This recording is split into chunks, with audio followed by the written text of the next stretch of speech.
Today's video, gagawa tayo ng estimate expense ng ating ultralight setup. Unahin natin sa ating rod. Sabihin na lang natin na medyo may kagandahan at nasa middle range ang ating fishing rod. Sabihin na natin na 3,200. Sunod natin ang ating fishing reel. Dahil gusto natin ng pangmatagalan, matibay at may sinasabing fishing reel, kuha tayo ng Shimano 1/4 1000, tumbas ng 12,750. Sunod natin ang ating line. Gusto natin matibay at magarang line. Sabihin na natin na ito ay nagkakahalaga ng 2,250. At ang ating leader line na gagamitin ay siyempre, maganda na yung ating rod, maganda na yung ating reel, maganda na yung ating line.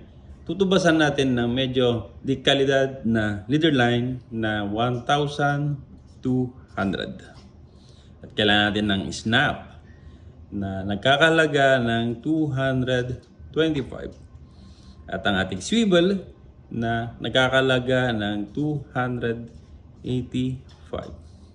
At ang ating lure, dahil gusto natin ng maganda-ganda at kaakit-akit sa ating mga huhuling isda, kakailangan natin ng maganda ring presyo, 675.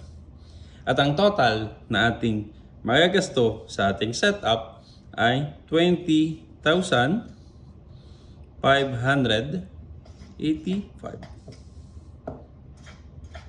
Ngayon, dako naman tayo ngayon sa ating going to spot o papunta tayo ngayon sa spot dahil walang saysay ito kung hindi tayo pupunta sa ating spot.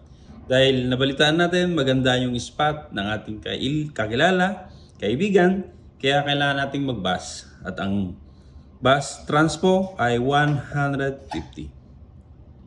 At kailangan natin sumakay ng tricycle papunta sa pier dahil gusto nating magbangka, 100. At ang presyo o ang pamasahe sa bangka ay nagkakahalaga ng 1,000.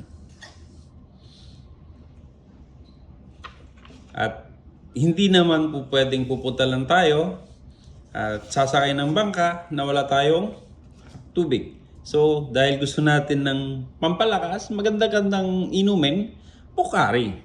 3 Pocari na nagkakahalaga ng 240. Ngayon, hindi naman pwedeng walang pagkain. Dahil maghapon tayo, kailangan natin ng pagkain, adobo. Adobong baboy, adobong manok. 180 at may extra rice pa yan. Ngayon, dako na tayo sa ating casting o sa ating fishing time. 8 hours casting. Ang total natin na nagasto, pagkain at mga setup ay nagkakahalaga ng 22,255 pesos. Ano naman yung ating mahuhuli? Sabihin na lang natin meron tayong isang bugaong. Diba? Sulit ang ating fishing adventure.